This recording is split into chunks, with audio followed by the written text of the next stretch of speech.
जिनका परम पावन चरित जल निधि समान अपार है।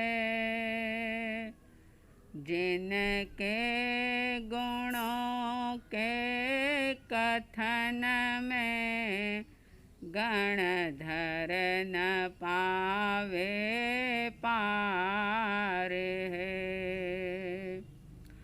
बस वीतराग विज्ञान ही जिनके कथन का सार है। उन सर्वदर्शी सन्मति को वंदना शतबार है।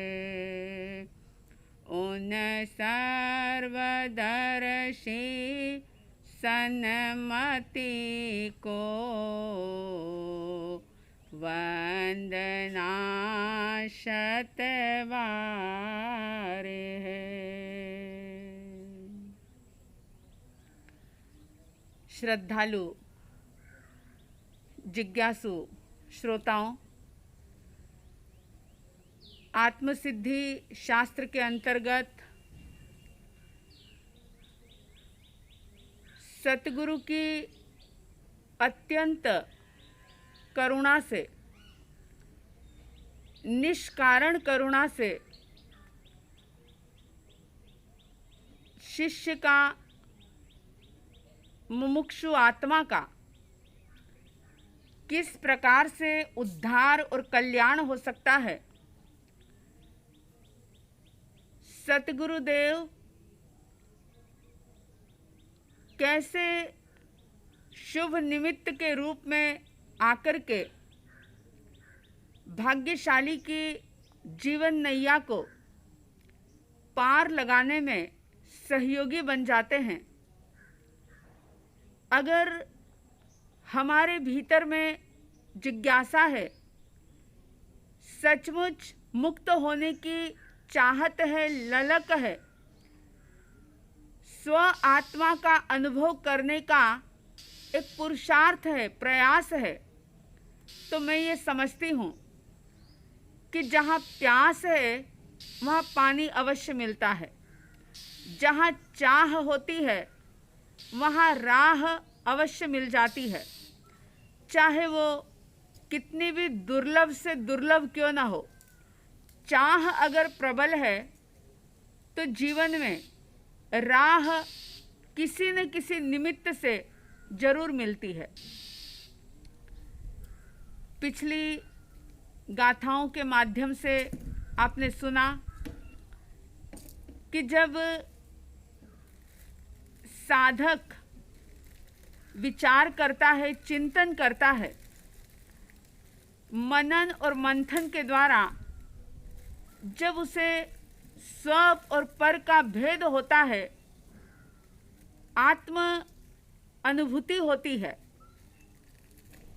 तो कैसा अहोभाव भीतर में जागता है, कैसे वह जिनेश्वर परमात्मा के प्रति, जिनेश्वर भगवान की देशना के प्रति यानी जिनवाणी के प्रति, और वो जिनवाणी जिस सतगुरु के माध्यम से समझ में आई है, उनके प्रति किस तरह से आभार प्रकट करता है, ये आपने सुना।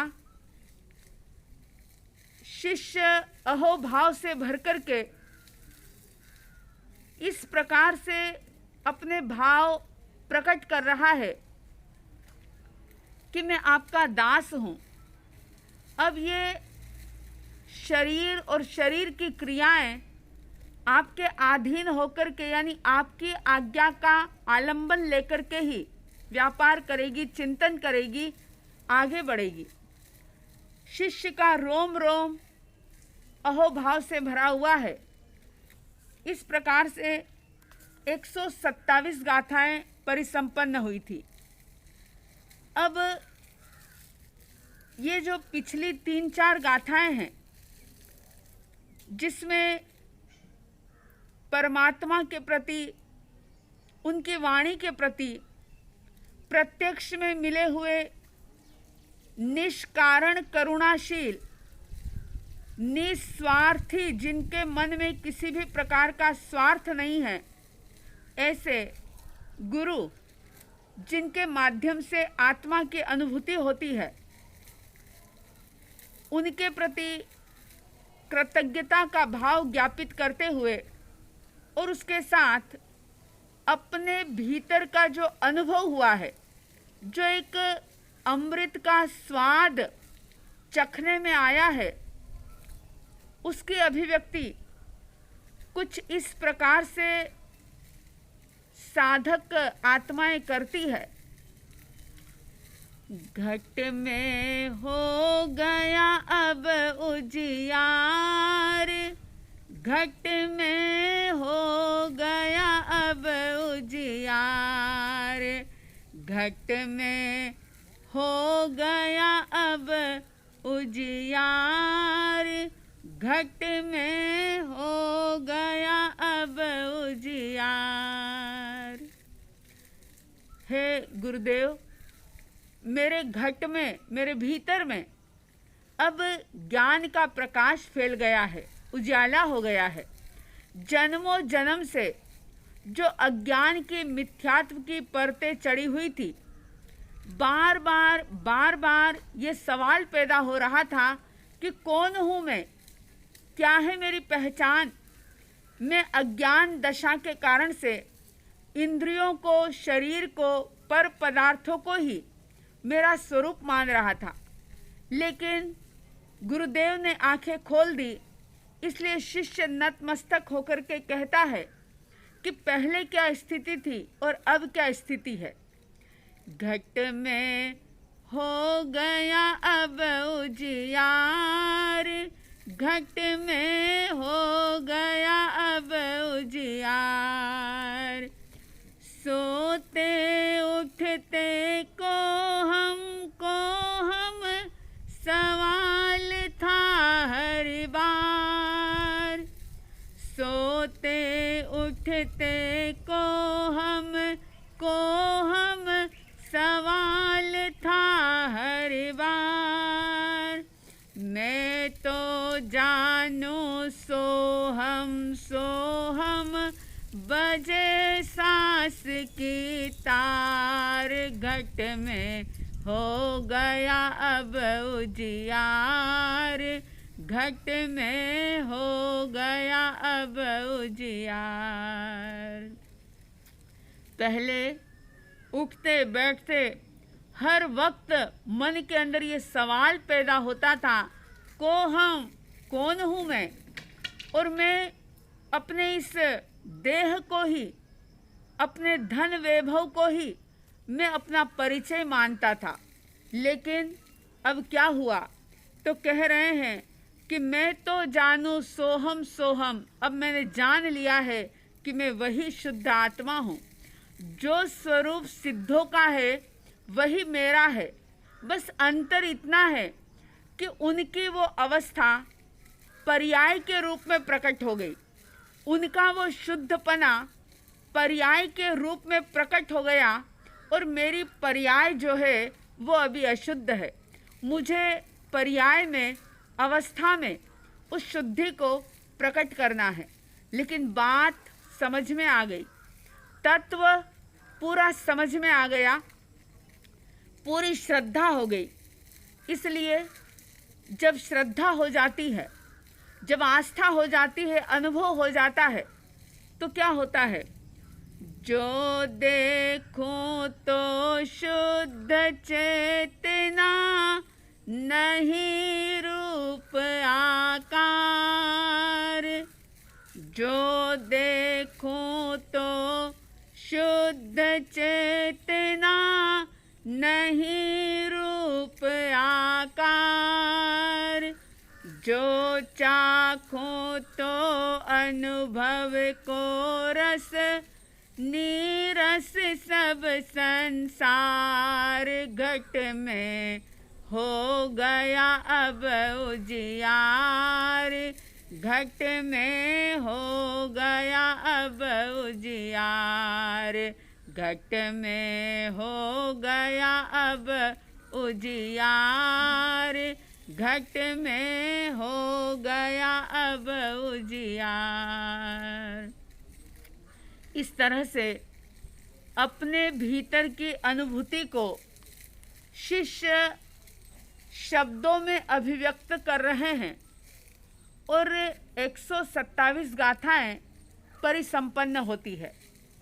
इसके बाद अब 128वीं गाथा से लेकर के 142वीं गाथा तक, यानी अब अंतिम इसमें उपसंहार चलेगा। उपसंहार, जब कोई भी ग्रंथ, कोई भी शास्त्र संपन्नता की ओर बढ़ता है तो उसका उपसंहार किया जाता है। उपसंहार का मतलब क्या होता है? कभी आपने चिंतन किया? कभी सोचा आपने? शब्द तो आपने कई बार सुना होगा, उपसंहार। उप का मतलब होता है पास में, समीप में, निकट, नियर। उप यानी पास, और संहार करना यानी नाश करना, नष्ट करना, खत्म करना। तो किसको खत्म करना? ये 15 गाथाएं ऐसी है कि अगर मैं ये बात कह दूं कि ये अब अंतिम 15 गाथाएं, यानी 128वीं गाथा से लेकर के तो लास्ट 142वीं गाथा तक, ये 15 गाथाएं अपने आप में एक अलग शास्त्र है। और ये एक ऐसा शास्त्र जो एक ऐसी प्रेरणा देता है, जो हमारे साथ रह कर के, हमारे पास रह कर के हमारी बुरी वृत्तियों का नाश करता है। हमारे अनादि काल के जो विकार हैं, उन विकारों को नष्ट करने में ये गाथाएं अपने आप में बहुत बड़ा संबल है। ये उपसंहार के रूप में 15 गाथाएं अगर इसका एक स्वतंत्र शास्त्र बन जाए, स्वतंत्र ग्रंथ बन जाए, तो भी सिर्फ इन 15 गाथाओं के ऊपर इतना कुछ समझा जा सकता है, इतना कुछ लिखा जा सकता है कि ये ऐसी गाथाएं जो हमारे चिंतन के साथ जन्मों जन्म के कुसंस्कारों को नष्ट कर सकती है। अनादि काल के जो विकार हैं, उन विकारों का संहार कर सकती है। ऐसी उपसंहार के रूप में ये 15 गाथाएं, जिनका स्वतंत्र रूप से चिंतन और मनन किया जाएगा।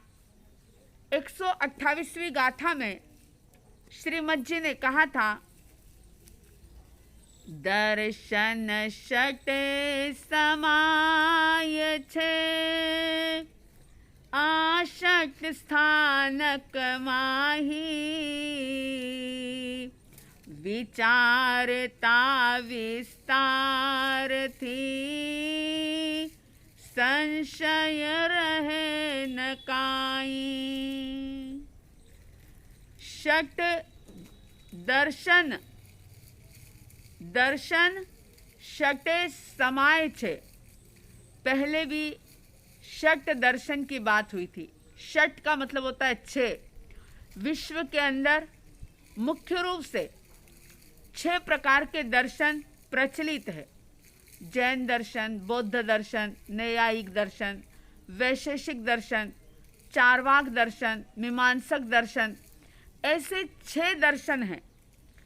लेकिन ये जो 6 स्थानक बताए हैं, आत्मा है, आत्मा नित्य है, क्योंकि ये जो 6 दर्शन हैं, इन पर निशंक हो जाना, यानी इनको मान लेना, जान लेना, इन पर श्रद्धा कर लेना, वही सम्यक दर्शन है।